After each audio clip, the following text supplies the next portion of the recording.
Tá começando mais um Sem Nexo Podcast. Um podcast sem pauta, sem roteiro. Eu sou o Eduardo Rodrigues e hoje o meu convidado é um cineasta, roteirista, diretor, Luiz Fernando. Valeu. Luiz, muito obrigado por ter aceito o convite. Opa, Te apresenta para o pessoal aí. eu que agradeço a oportunidade de divulgar aqui o nosso trabalho. Eu sou Luiz Fernando Machado, sou natural de Uruçanga, a terra do bom vinho. Né? Moro aqui em Florianópolis desde os 7 anos de idade, né? Cresci ali no centro, estudei no Coração de Jesus.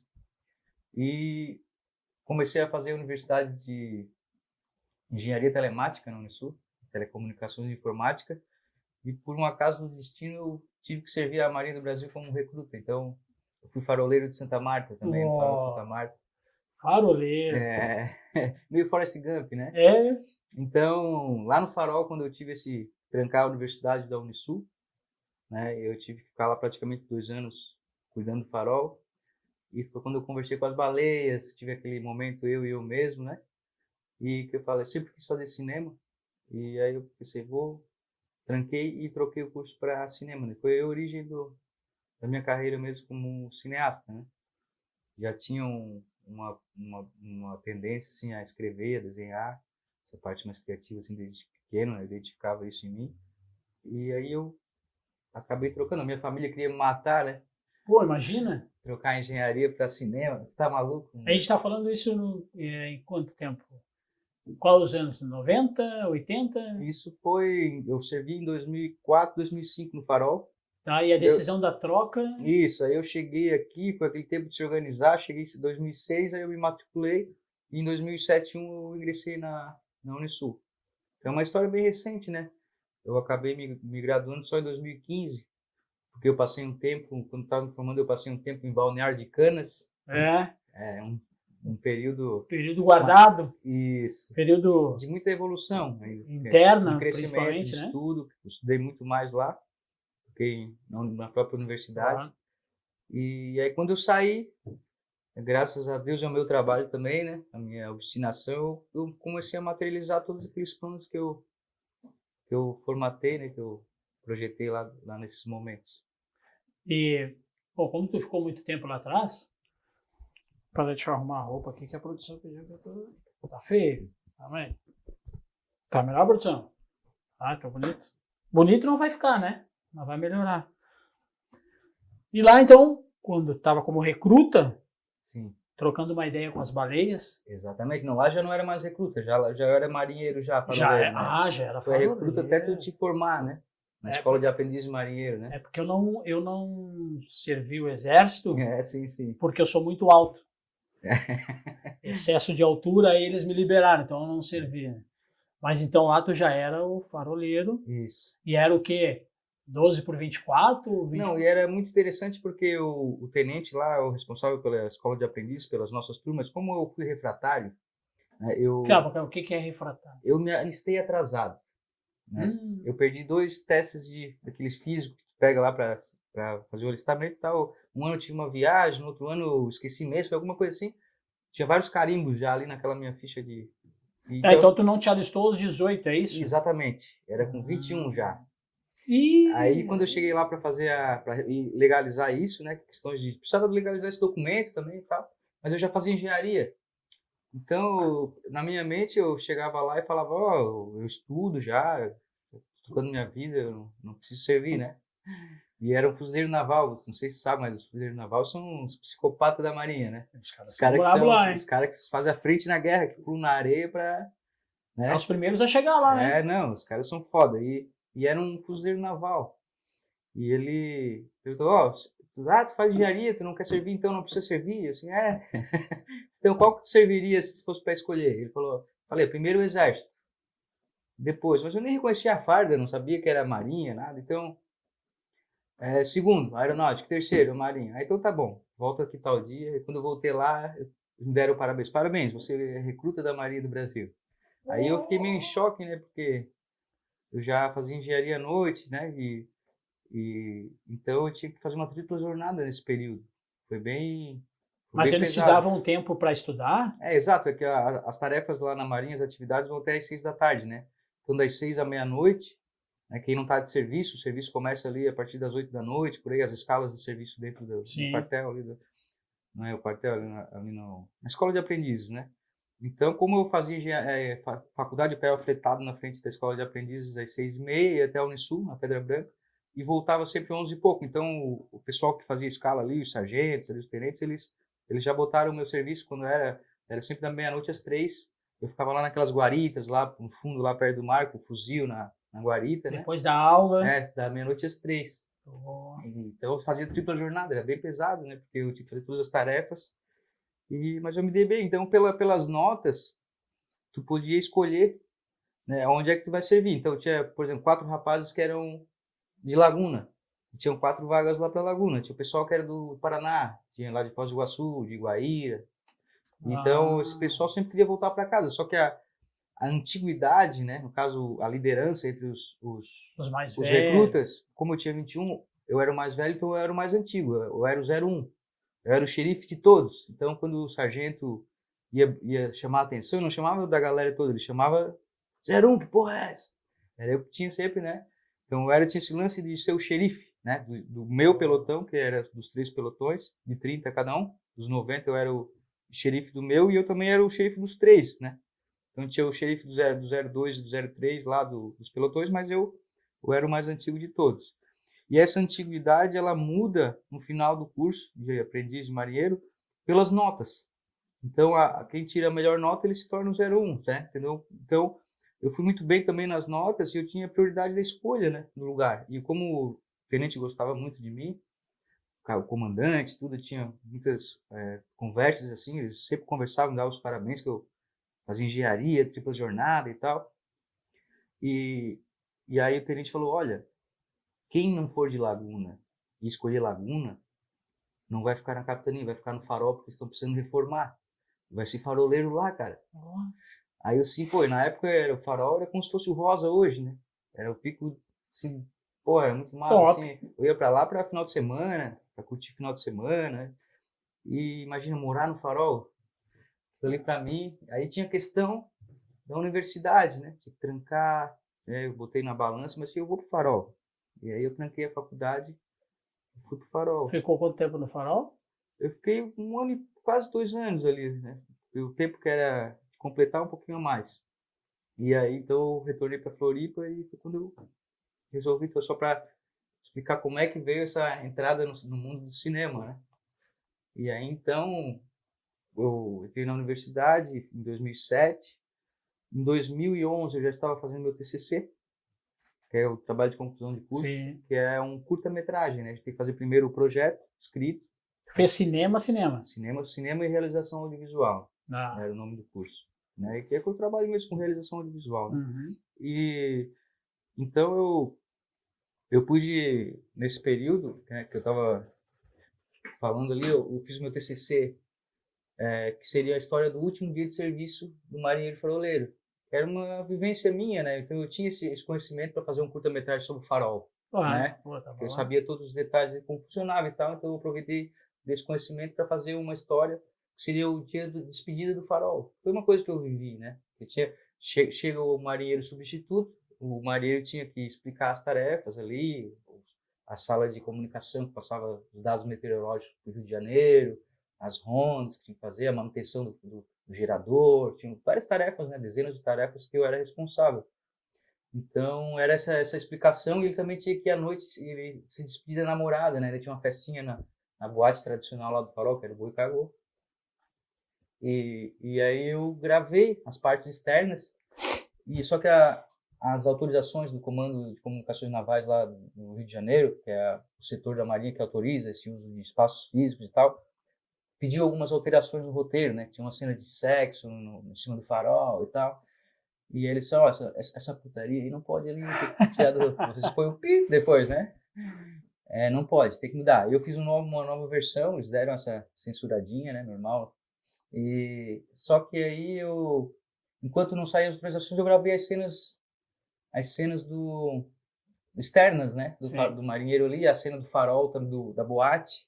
Aí para fazer essa cena, eu produzi uma festa de verdade. Fiz outdoor, flyers, fiz marinheiro faroleiro, a festa, o filme. né? E o Farol é um lugar que tem bastante frequência ali do pessoal de Tubarão, Criciúma, né, do Sul, né? Pessoal do Sul. Então eu fiz um marketing bem grande ali, bem na rádio, na Atlântida e tal. E bombou a festa. Eu botei a minha família para me ajudar, trouxe alguns artistas que eu tinha feito já contrapartidas de videoclipes, a galera local aqui que me ajudou bastante. E aconteceu que superlotou, assim, foi muito massa e deu muito mais dinheiro do que eu precisava para pagar os equipamentos do meu curta, né? Que a função disso era para pagar os equipamentos. Bancar toda a A parte da produção do produção. curta. Né? Porque eu não estava usando os equipamentos da Unisul. Eu precisava filmar num final de semana que tinha baleias, né? Que é final de agosto ali. As baleias passam todas elas passam ali porque é o maior avançado em alto mar, né? Uhum. Então eu tinha que fazer naquela data e aquela data lá não estava mais disponível para mim os equipamentos, então eu tinha que pagar. Então eu paguei e com o dinheiro que sobrou eu aluguei o Boi Cagou pro verão inteiro. Oh! Em vez de comprar quitar o meu carrinho lá, ou Fazer comprar uns uma- equipamentos, né? Foi curtir. Não é que eu fui curtir. Eu pensei, pô, se deu esse lucro em um dia, fora de época, imagina o verão inteiro, né? Então esse foi meu raciocínio. Vou ter uma renda, pelo menos, para tocar minha vida no verão, né? Vou apostar nisso Mas foi uma incomodação tremenda. Ah, não Foi deu certo? Não, deu certo. Eu recuperei o dinheiro e tal, mas é que o Farol na época não era assaltado ainda. Meus amigos iam pra festa, quebrava a mocinética no carro. Não. E tinha vários problemas, assim, de gestão, né? Que é uma incomodação, recursos humanos, nessas coisas. E hoje eu não faria, mas eu, sim, consegui recuperar o trocado que eu investi e depois eu terceirizei no carnaval. Eu aluguei para um terceiro e aí me livrei lá. Enfim, foi isso mais ou menos a história. Então, esse meu curta, na verdade, ele já foi um sinal, esse projeto da festa, né, do potencial dessa minha parte de produtor e, ao mesmo tempo, a questão do marketing que é envolvido na minha metodologia e também da participação popular, né, que é característica das minhas obras. Isso aí já foi um indicativo, porque foi incrível a festa.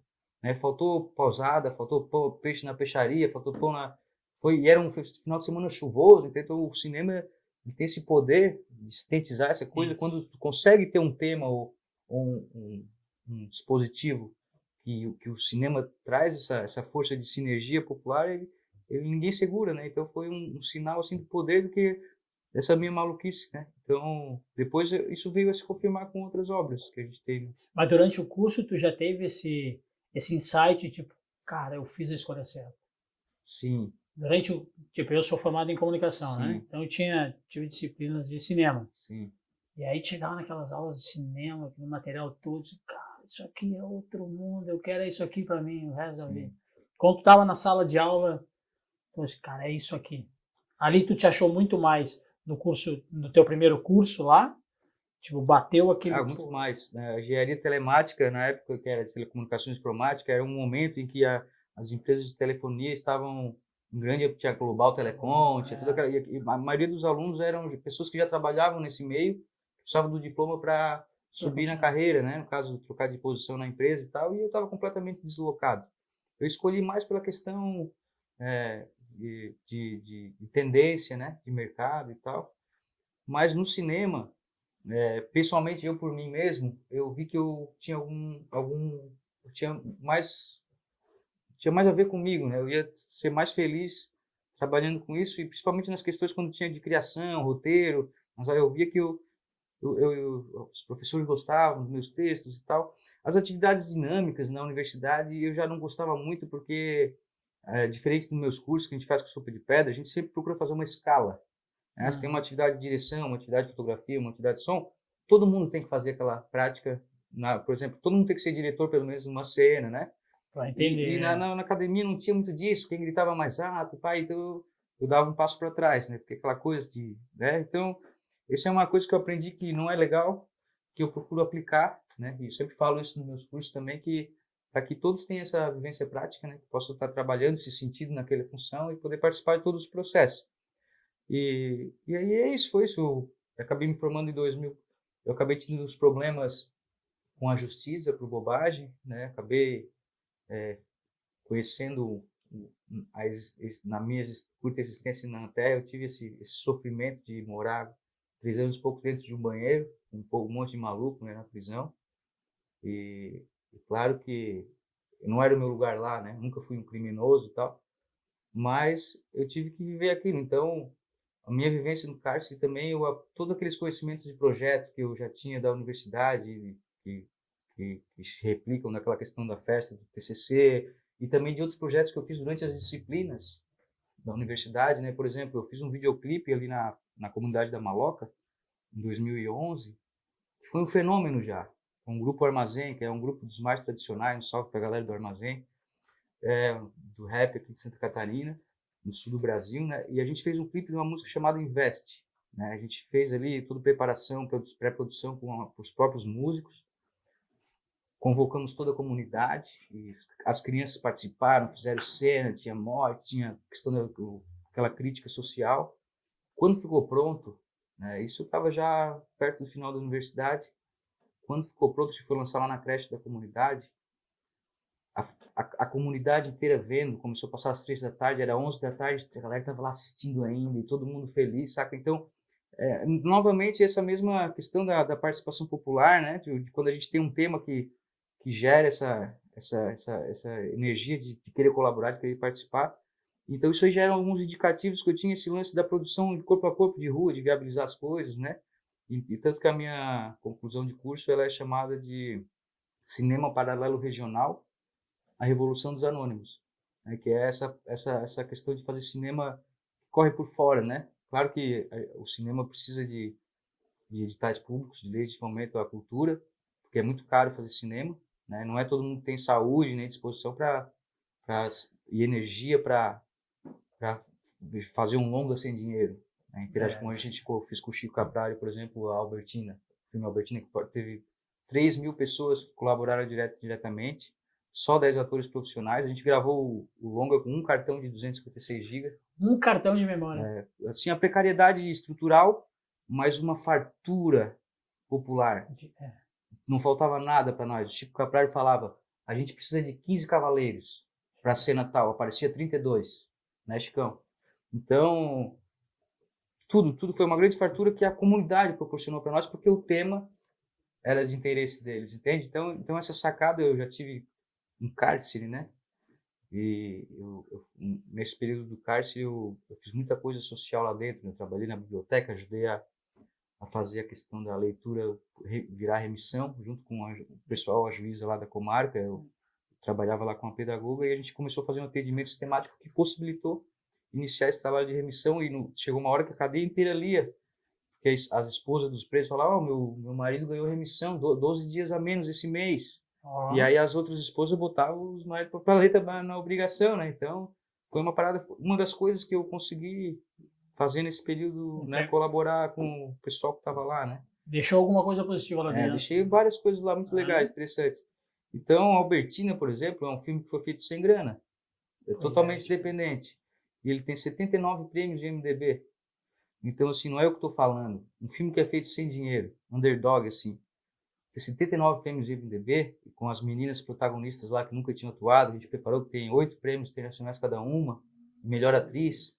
Então ele é um fenômeno mundial, né? Ele é um filme totalmente fora da curva. Esse é um filme de referência no mundo inteiro na história do cinema, né? Então essas coisas, então eu provei que a minha metodologia, que não é eu tenho essa questão da teoria, mas quem aplica mesmo é quem está participando, né? O mérito das obras não é meu, o mérito das obras é da comunidade que participa, porque depende da força da comunidade para viabilizar aquilo ali. Então é uma estrutura de ação, né? E como é que é então vamos nesse teu projeto aí, que te trouxe esses prêmios e te trouxe essa visibilidade e que a comunidade comprou contigo. Como que era o teu dia a dia nesse projeto aí? Sei lá, mas tu buscou algum, sei lá, uma Lei Rouanet, alguma empresa, alguém para te auxiliar e não conseguiu e aí tocou sozinho? Ou não, eu nem fui atrás disso e toquei sem... Não cheguei a escrever o projeto em lugar nenhum. Eu tinha esse sonho de fazer esse filme desde o cárcere, né? Porque eu li muitos livros. E como a minha conclusão de curso era sobre o cinema paralelo regional, que é a aplicação da sopa de pedra, a estética da sopa de pedra, porque hoje em dia muito poucas pessoas falam estética, sabe? Muito poucas pessoas. E eu tenho muita honra que um dia eu estava com o Chico Caprari, que está aqui comigo, a gente foi lá na casa do Celso do Fã, E ele falou para mim, Luiz, eu gosto muito de ti porque hoje em dia tu é o único cara que eu conheço que fala em estética, né? E isso é uma verdade. Então, é por aí esse lance que eu estava falando, né? Como eu estava falando, é por essa linha que eu estava falando mesmo. E aí, pela preocupação que tu tem pela estética. Tá, então esse aí que tu ganhou vários prêmios não foi atrás de nenhum patrocínio, nada, mas a comunidade comprou essa tua ideia. Isso, daí só que para viabilizar isso, a gente teria que ter autorização da igreja, né? Então a minha proposta foi o quê? Dar um curso gratuito. A gente sempre tem que pensar numa contrapartida. Ninguém vai trabalhar de graça por nada se não se sentir com uma contrapartida bacana que vale a pena, né? Então eu, o Chico Capraro estava comigo, o Léo, o Gabi Sanches da Bolívia, que é um profissional que trabalha comigo na maioria dos projetos, o Avelino Los Reis, que é o grande diretor de arte de São Paulo, que tem várias obras nacionais aí, nas plataformas aí. A gente foi lá para Imaruí e eu pedi para a prefeitura só alimentação e hospedagem para me dar um curso gratuito para a cidade, para adolescentes no contraturno escolar, de tarde e de noite para os adultos, né? Então a gente dava as aulas lá no colégio, lá no centro da cidade, que a gente conseguiu movimentar bastante alunos, tínhamos um plano de comunicação bem bacana com o site da Boa Nova.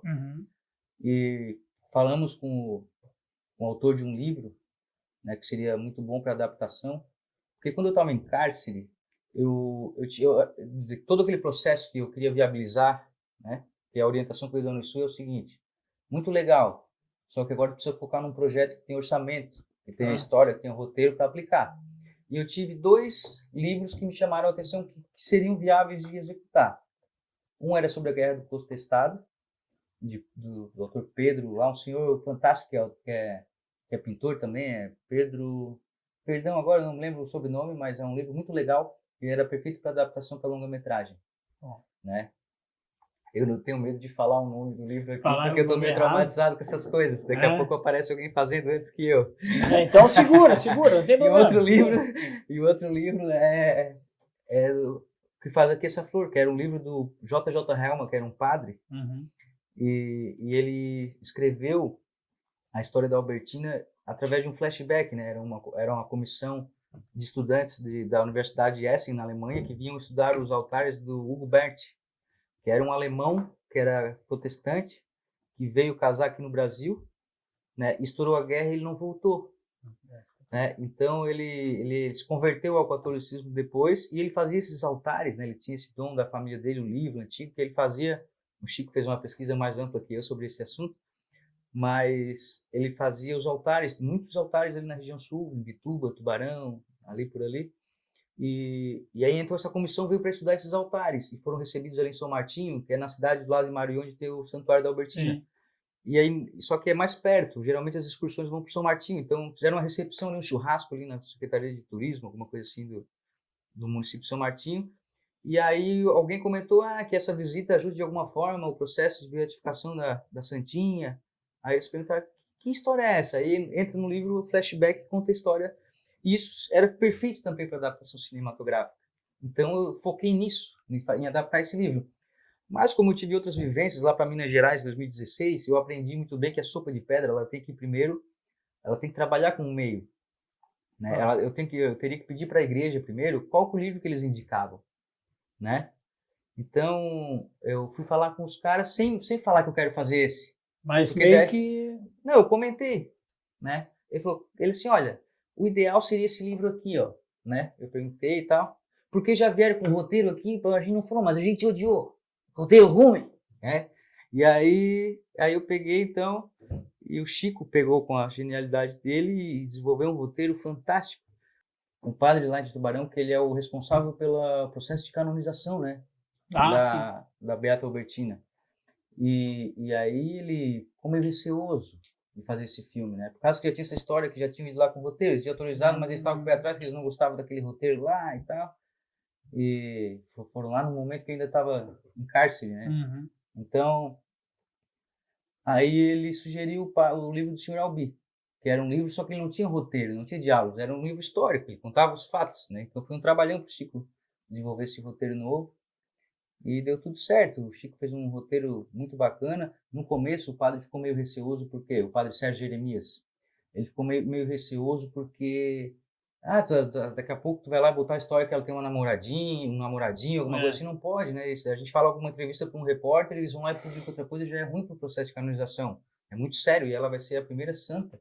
Ele podia queimar ela, né? É isso. Então você não se preocupe, senhor padre. Vocês vão ser o reitor do santuário, que hoje é um pai para mim, um irmão, o padre Auricélio, que é o reitor do santuário, e o padre Sérgio Jeremias, a gente combinou que eles seriam supervisores, eles iam acompanhar o processo de questão do roteiro, e se algo estivesse fora dos padrões, né? E também aí, ele mesmo assim estava meio assim, mas quando eu falei da sopa de pedra para ele, eu expliquei como é que a gente ia fazer, que ia ser um movimento popular, ia ser um gesto, um voto de devoção do próprio povo para a santa, que nós ia fazer o povo fazer, né? E que a gente ia levar o nome da santa para o mundo inteiro. E aí a gente, graças a Deus, graças à intervenção da Santinha também e à competência do nosso trabalho, isso se tornou realidade, né? Então a gente colaborou com a proposta de potencializar a questão da santa, né, de ser um dispositivo de fortalecimento para a causa da canonização, a gente conseguiu atingir, né? E também a família da Beata, né? Que a gente teve várias reuniões, conversa com a irmã da Albertina, que é lá da Flus House, né? A dona da Flus House, lá o melhor café colonial do mundo. Então, eles também confiaram na gente. E isso tudo foi fruto do trabalho de comunicação que a gente fez na região, né? Com bastante matéria, com bastante entrevistas. A gente entrevistou o autor do livro original, adaptado. A gente entrevistou o maestro das crianças que iam colaborar com alguma forma. Então, todas as pessoas pontuais ali que eram tangentes nessa questão, a gente entrevistou, divulgava. Então, isso já foi apresentado a Boa Nova e eles já sabiam que a Boa Nova ia fazer um filme, né? Da Albertina. Então, quando a gente realmente precisou, todo mundo já sabia. Então, já tinham comprado aquela ideia. Exatamente. O que Hollywood faz com o mundo inteiro, a gente fez naquela região, né? Isso. Foi esse plano de marketing muito arrojado. E aí isso envolve a participação de mais de 200 pessoas diretamente no filme e colaboradores diretos passa de 3.000, mas sem empresas, né? E o que a gente fazia para conseguir gasolina, para conseguir hospedagem? A gente oferecia contrapartidas em publicidade. Então a gente tinha um núcleo paralelo só para produzir as publicidades da galera que estava ajudando. Mas não era aquela publicidade, era uma publicidade mais simples, mas que ia para redes sociais e o dono do posto falava: o posto tal apoia o filme da Albertina. E a gente botava então isso aí para a região era legal, porque eles também se sentiam, a gente está, porque é uma questão da fé, né? Sim. Da devoção das pessoas. Então por isso que essa sacada do tema é fundamental para que funcione a sopa de pedra. Se a gente pegar a história de um caranguejo azul ali e tal, quem vai acordar às 6 da manhã para gravar e tal. Está trazendo muito sopa de pedras. O que é a sopa de pedras? Bem, a sopa de pedras é uma metodologia que usa como base estruturante a participação popular através da educação. Então, são educação para o cinema, né? Então, no processo da Albertina, as pessoas que apresentavam a casa, por exemplo, que a gente usou a casa da senhora Bárbara, que tinha, hoje ela fez aniversário esses dias, quase, não sei se ela já até tem uns 90 anos, né? Ela tinha 83 na época, a dona da casa que era perfeita para ser a casa da Albertina. Então a gente arrancou a antena parabólica, a cerca de metal ali, tem toda aquela coisa, né? O poste. E ela ficou 2 semanas sem ver a novela, que é o preto que a gente usa a casa dela. E o filho dela trabalhou de técnico de efeitos especiais, com a mangueirinha para sair o sangue na hora que a gente integra ali, é uma aprendizagem, é uma vivência no cinema na praxis, que é a educação cinematográfica. Então, e também a propaganda. Então, os 2 principais alicerces da estética de sopa de pedra é a participação popular em processos de educação de cinema na praxis e a propaganda, que viabiliza tudo isso através da propaganda dessas próprias pessoas, da comunidade, valorizando o serviço delas, entende? Então, é mais ou menos assim. Só que no caso da nossa obra, que a gente está finalizando agora, que é um longa-metragem, que é mais o meu estilo literário, eu sou roteirista, que é uma coisa mais contemporânea, mais cômica, mais ação, mais no estilo Tarantino, assim. Uhum. Então, eu já tenho esse filme que eu estou montando, um estilo já também, que é o Caixeiros. E dentro desse processo ele tem já outro longa gravado, que é o Rua Nua e Crua. O Amadeu e a Madeira e o Rua Nua e Crua, que é um longa documentário sobre 4 mulheres moradoras de rua do centro de Florianópolis. Os 2 foram contemplados pelo Prêmio de Cinema Catarinense, né, da Fundação Catarinense de Cultura. E o Caixeiros, eu estou pretendendo, eu vou seguir escrevendo em editais, mas eu também já estou fazendo uma estratégia de fazer pelo mesmo metodologia da Albertina, já pensando em distribuição. Né? Então, eu já conversei lá com os prefeitos das cidades envolvidas, Balneário Gaivota, que é uma cidade onde eu tenho uns parentes do meu pai lá, eu conheço bem. Eu já tive reunião com o prefeito de Itaivó, com a prefeita de Sombrio, né, com a secretária de Cultura de Sombrio, e já estamos meio que esquematizado o plano B, é fazer de forma independente também, através de parcerias e tal, enfim, mas ele vai acontecer de uma forma ou de outra. Então isso é tua metodologia, né? Exatamente, é a estética da sopa de pedra, essa metodologia. Sopa de pedras, o que é hoje? Não, o que acontece? A sopa de pedra é uma história milenar de um cara que chegou morto de fome numa cidade, e ele pegou uma panela com pedras e botou para cozinhar com água, né? Tava com fome. E aí passou um curioso e falou: "O que é isso aí, cara? Isso é uma sopa de pedra. É ótimo para o coração e para a mente. Mas se tiver 2 cebolas e uma cenoura e uma pitada de sal, fica melhor ainda." Assim, 2 cenouras, uma pitada de sal, não faz diferença para mim, eu vou lá e vou pegar ela em casa. Aí passou outro, conheci esse primeiro que colaborou. Falou: "Mas se tiver um pedacinho de carne, 2 punhados de arroz, fica melhor ainda." E aí passou 3, 4 pessoas, cada um trouxe um pouco. No final ele tirou as pedras e todos eles tiveram uma refeição completa. Entende? É a analogia que eu uso para a estética da sopa de pedra, porque a prefeitura colabora ali sem ser com grana, só com apoio logístico, de prestar um caminhão, botar um areião, arrancar um poste, né? Fechar uma rua. Ele é nosso parceiro logístico, né? Ele dá o aval para a Boa Nova com as ferramentas que eles têm, com a possibilidade, de acordo com a lei, né? Que eles podem usar. Aí eu também faço essa parceria com empresas públicas, privadas. A escola vai ceder para a preparação dos atores locais um ginásio ali para fazer os ensaios. Então, cada um doa uma parte e viabiliza o filme sem gerar grandes diferenças na rotina deles, financeira. E o indivíduo, né, a pessoa da comunidade, do meio envolvido, do meio inserido, ele colabora com sua participação, né, que ele não vai trabalhar no trabalho, vou pegar um dia de folga e tal para fazer. Então, essa sinergia de boa disposição e pró-disposição, né? Sim. É o que viabiliza essa sopa de pedra com pouca grana. É isso, né? O cara tem que ser meio que um pastor, assim, né? No meio desse processo, né? De convencimento e tal. E aí tu tem que ir lá na prefeitura, tem que ir na comunidade, claro, tem que apresentar, tem tem que vender essa ideia para a galera. Exatamente, tem que fazer publicidade dessas pessoas que já toparam participar. Sim. Entendeu? Então a gente tem que mexer com essa, como eu falei, o que Hollywood faz com o mundo inteiro, a gente tem que aplicar de forma intensa no plano de comunicação, espaço. exatamente, no meio inserido. Isso funciona para a aldeia indígena, para a comunidade, para uma escola, né? Que em todos esses âmbitos a gente já está trabalhando com a sopa de pedra há 10 anos, né? Legal, cara, muito top isso. E a gente estava conversando um pouquinho antes aqui, da gente começar a gravar, e tu me contou da história de um taxista. E eu achei, a ideia bacana. Tu não grava só no Brasil, não só em Santa Catarina, já gravou em outros lugares. Mas conta pra galera essa parte do taxista lá. Então, desde 2016 eu conheci através do fã. Eu tive a oportunidade de participar de uma atividade lá do FENAVID, que é o Festival de Santa Cruz de la Sierra, que é um festival muito legal lá que fomenta a produção cinematográfica dos estudantes, da juventude lá da Bolívia. No meio do festival que eles fazem anual lá de cinema, que é um dos principais lá da Bolívia, eles têm 2 atividades que são para fazer um curta-metragem de 100 horas para núcleos de grupos de estudantes universitários, e outro que é para jovens que podem ser de outras partes da América, do mundo, né? Então, essa primeira vez eu fui para participar desse núcleo, que eram 26 jovens de toda a América Latina, e eles é dividido em 5, 6 grupos, né, para fazer o curto, e o nosso ganhou. Eu fiz assistência de som naquela vez.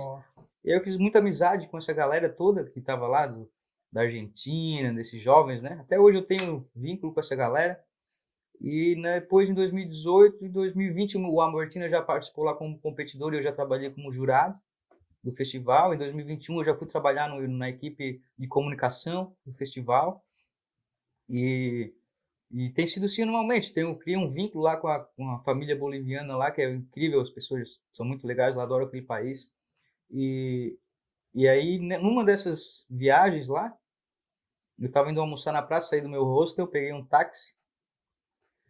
E eu não sei, um táxi parou 2 táxis, já que eu pedi, né? E tinha um caindo aos pedaços assim. Eu falei, não, eu vou ver esse aqui, coitado, né? Vou ajudar esse aqui que tá caindo. Vou ajudar. Entrei, mas era feio mesmo, tá? Difícil. Aí o senhor era bem expansivo, assim, bem comunicativo. Isso, e começou a contar a história da vida dele toda, pai. Eu tava tomando uma gelada, né? de manhã, vindo para almoçar, né? Ou aquele, uma cerveja antes do almoço, né? Nossa.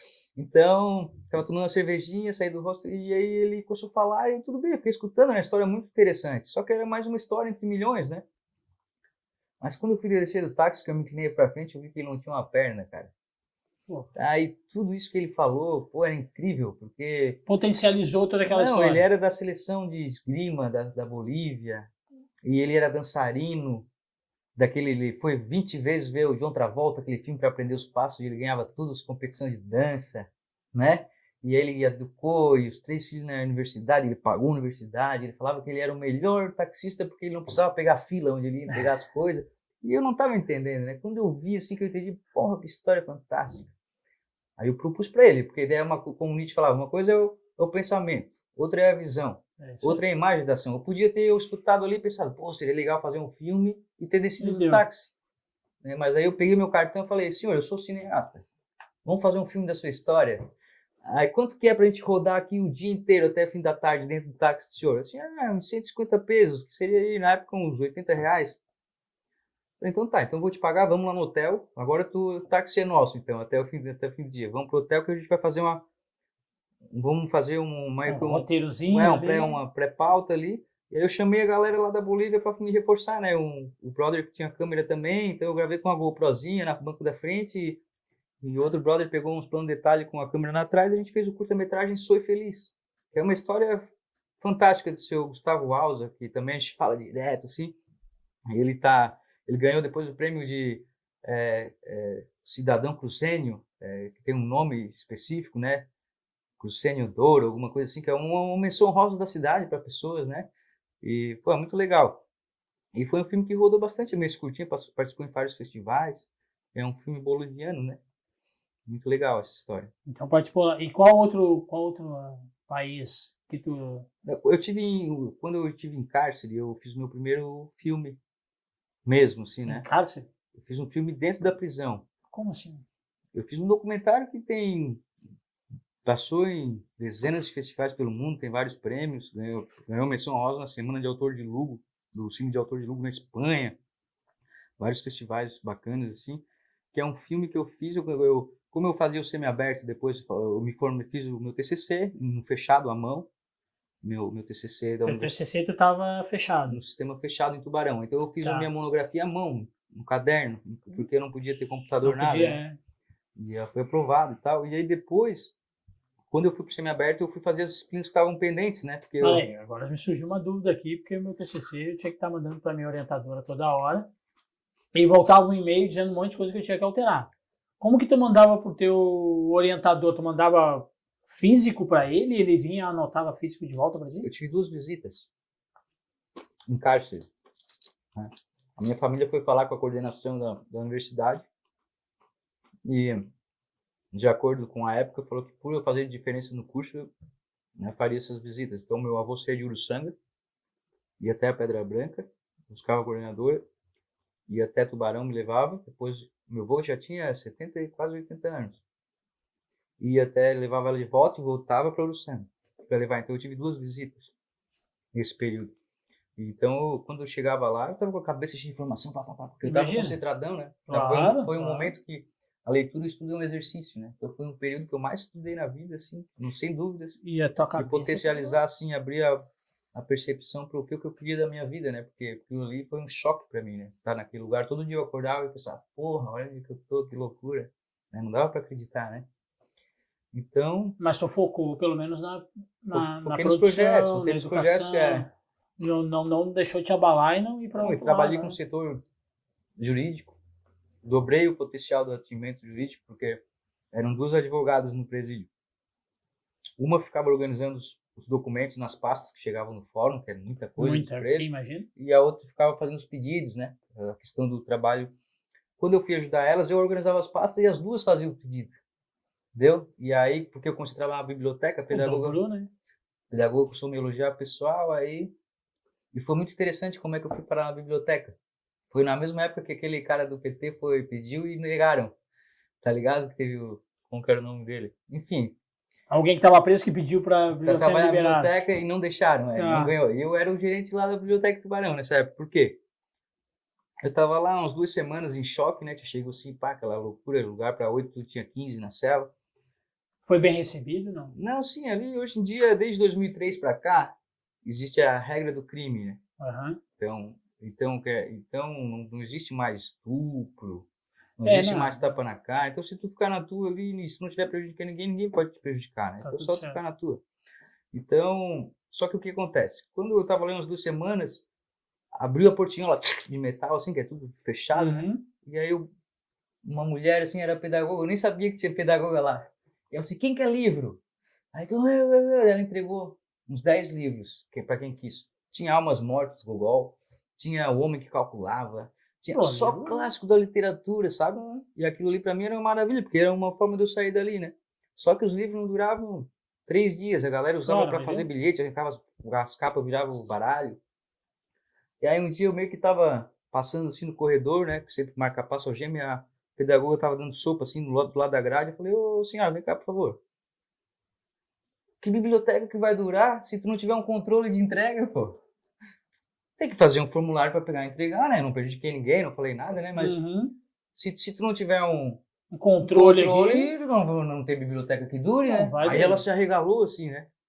E nisso também eu fiz vários memorandos, porque cada 15 dias tu pode mandar um memorando pro diretor, pro chefe de segurança, pra pedagoga, pra assistente social, pro jurídico, né? E o pessoal não... Às vezes demorava para vir uma transferência, já, tô esperando e tal, né? E aí, pô, escreve aí para mim. Aí eu falava, por obséquio, tal, gostaria de saber, tenha uma ótima semana. Pá, e aí vinha a resposta, né? E aí eu meio que comecei a ser esse cara das cartas, assim, dos memorandos, e eu fiz um projeto para óculos para todo mundo. Porque na minha É. cela tinha um rapazinho que era bem vesguinho, assim, né? E não era muita gente, dos 400 lá, tinha uns 20 que precisavam de óculos, né? E aí então eu fiz um projeto escrito pro diretor, um memorando que tinha esse tamanho assim, frente e verso, eu escrevi um projeto de chamar 2 oftalmologistas voluntários, trazer o maquinário para fazer o exame de vista, Claro. né? Fazer uma publicidade e marketing social com a Unisul TV, que é dali, que eu conheci a galera, e falar com uma ótica, tipo, tem várias óticas que tem essas campanhas, né? E doaria ali 20 óculos para o retorno desse marketing social, era fácil de conseguir, Porra, então todo mundo ia ficar com óculos.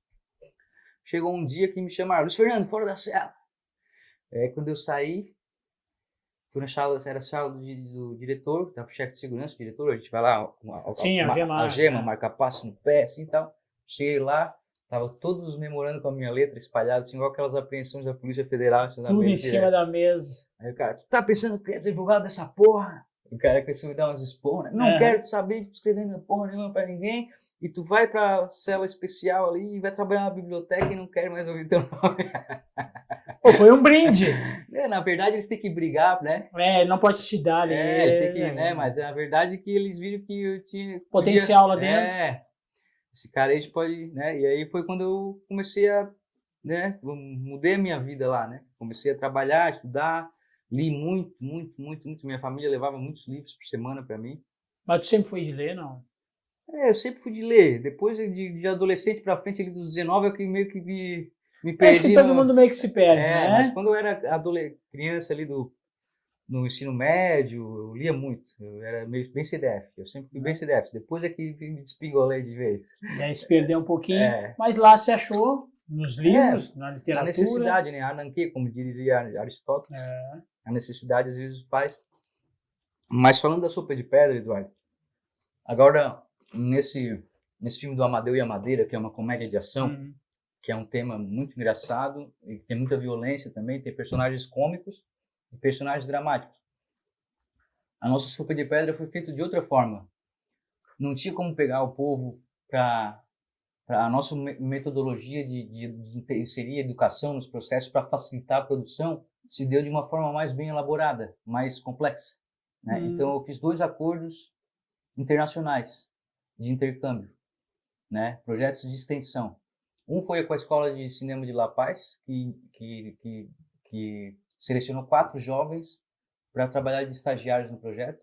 Né? Então a gente deu aquilo que já estava planejado de ter estagiários, um valor simbólico. Foram 4 bolivianos que vieram.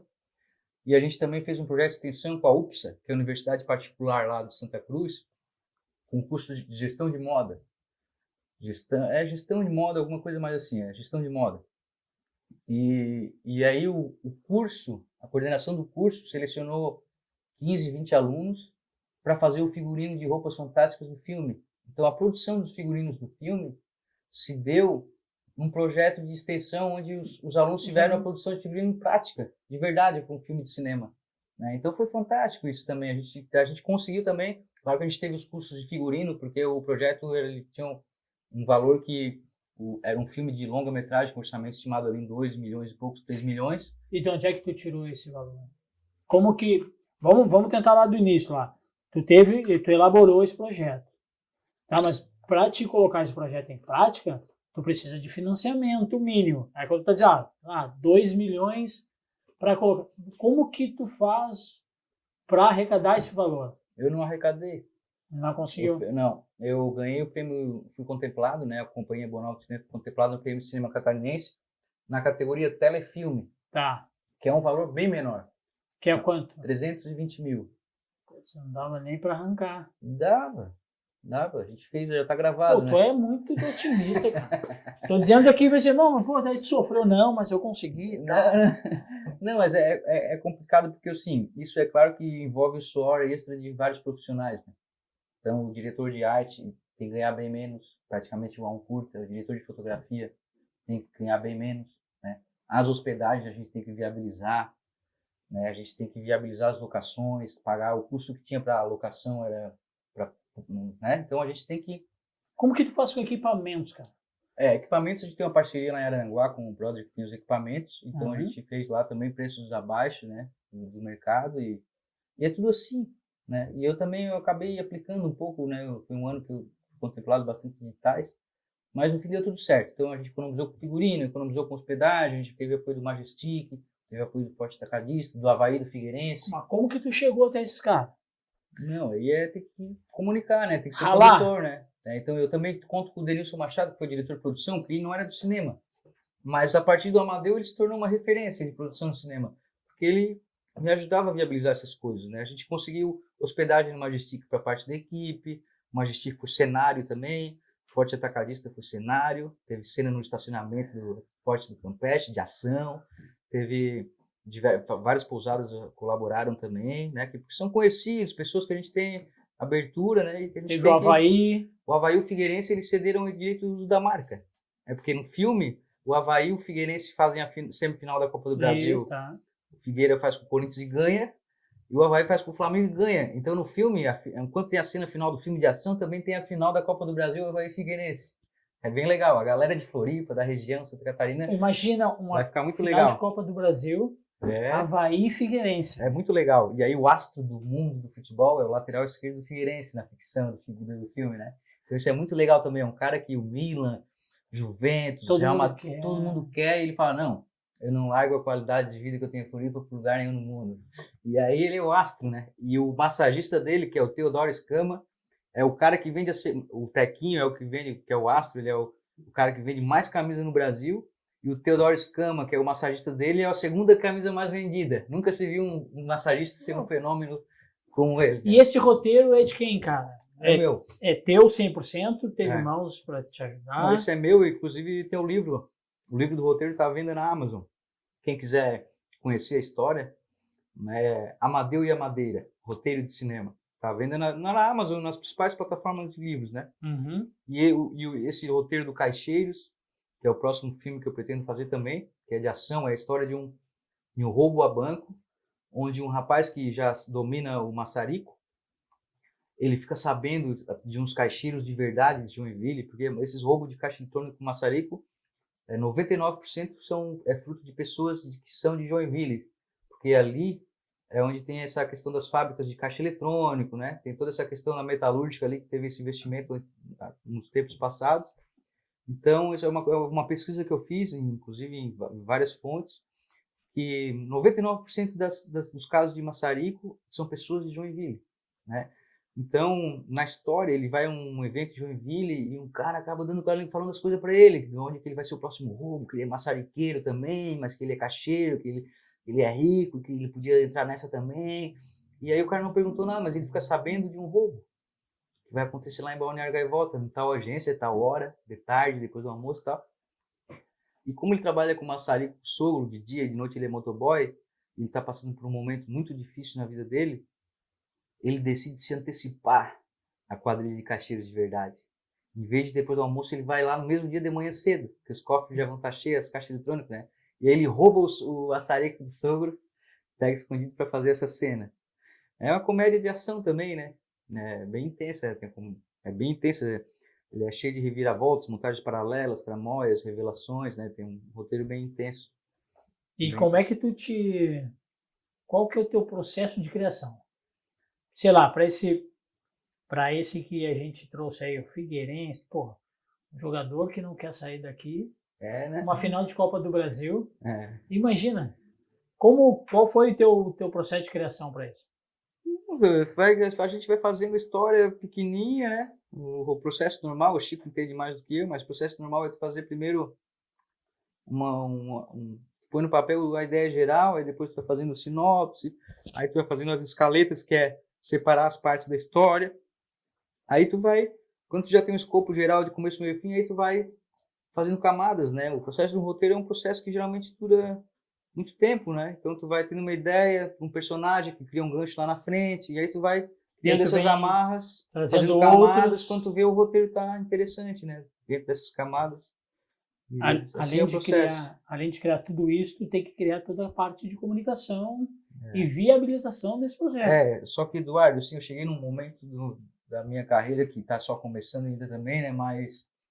Mas eu tenho trabalhado muito sozinho nessa parte de desenvolvimento e de aplicação. Então, chegou um momento que pesou a minha mente, sabe? O ano passado foi bem complicado.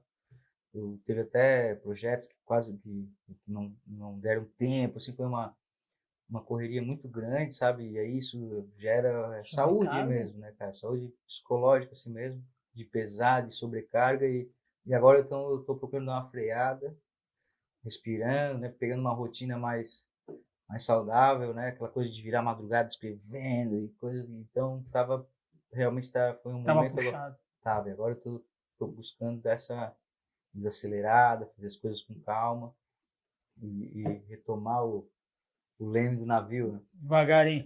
Luiz, a gente está indo para o final, então eu queria que tu passasse para a galera aí o teu arroba, todo o teu material, o que tá para vir aí, o que tu tá para lançar e tal. Fica à vontade para conversar com o pessoal e pedir para o pessoal te seguir aí. Show. A gente está com alguns produtos para sair para o mercado, né? Primeiro é o Amadeu, que tem pré-estreia prevista para a equipe e colaboradores, né? Porque ele tem que ser inédito. A gente está trabalhando num plano de difusão muito intenso, né? Para quebrar paradigmas aí, com o Amadeu e a Madeira. Ele tem uma linguagem global. Então a gente está com a estreia dele programada para 12 de agosto, que vai ser um lance mais para a equipe e colaboradores, amigos, familiares, né? E a estreia dele deve ocorrer em festivais de cinema, né? No decorrer aí do final do ano até o meio do ano que vem, que é o momento também onde a gente vai estar viabilizando a distribuição dele.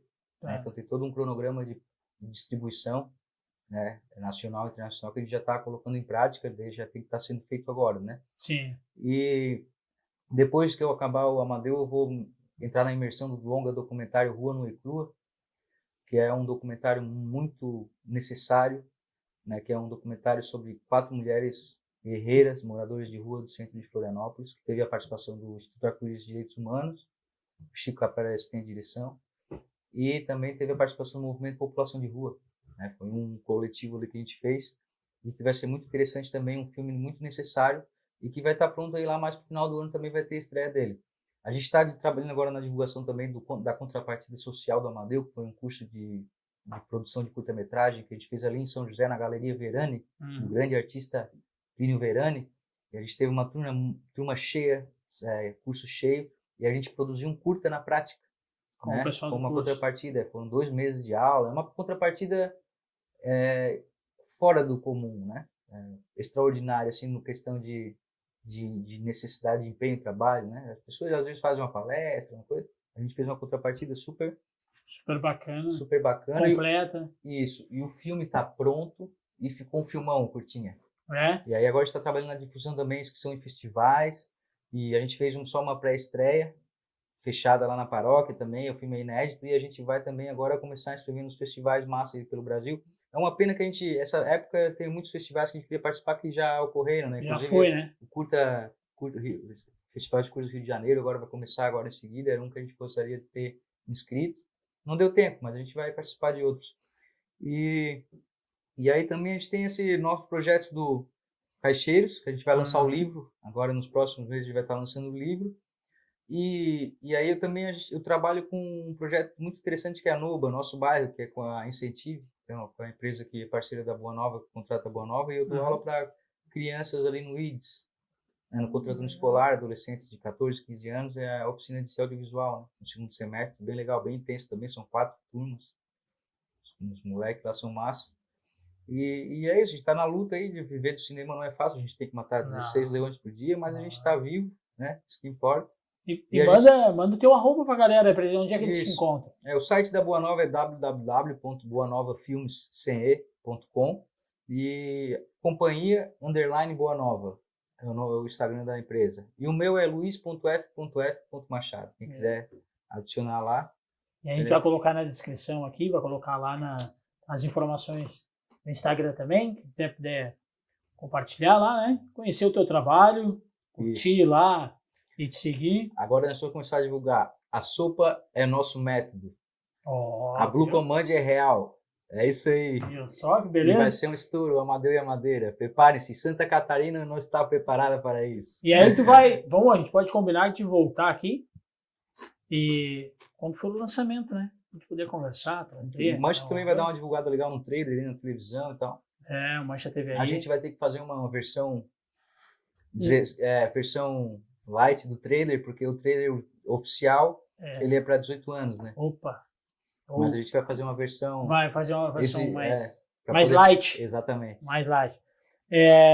Fernando, a gente tem um patrocinador aqui, que é a AF3D Mix, que é o pessoal que tem impressora 3D, eles nos deram esse presente aqui, ó. Né? Então eles mandaram um presentinho aqui para ti, guardar lá na tua estante. Cara. Não vai chegar perto, né, dos troféus que tu tem lá. Pô, obrigado. Mas, tu chegou aqui no podcast, é o mínimo que a gente consegue te muito legal, te entregar, muito obrigado. Aqui. Vai ficar lá junto com meus troféus lá. Assim. Bom, muito obrigado mais uma vez. Certo. Eu queria agradecer a oportunidade, agradecer a presença de Chico Capraia que me acompanhou aqui, que ele é um dos meus gurus humanos. Né? Chico, tu quer dar teu arroba aí? O Chico não tá aparecendo aqui, mas ele tá ali por conta de equipamentos, né? O Chico tá lá. Mas, Chico, qual é que é o teu arroba aí? Chico Capraia. Segue também o eu Chico queria lá. também agradecer os profissionais que têm acreditado na minha caminhada, né? Que tem os meus diretores que trabalham nos filmes, que apesar de não ser ainda um padrão de produção ideal que eles estão acostumados, eles estão juntos e não abandonaram o barco da Boa Nova. E eu tenho certeza que em algum momento a gente vai estar chegando essa hora que nós vamos poder fazer um filme com ensaio de atores, com todo o procedimento padrão e potencializar ainda a nossa sopa. Beleza, isso. E aí vai voltar aqui de novo, né? O Chico aqui na mesa, a gente vai conversar e vai apresentar os números e os resultados de vocês todos aí. Tá bom? Pô, mais uma vez, muito obrigado. Valeu. É isso aí, pessoal. Valeu, um abraço e até a próxima.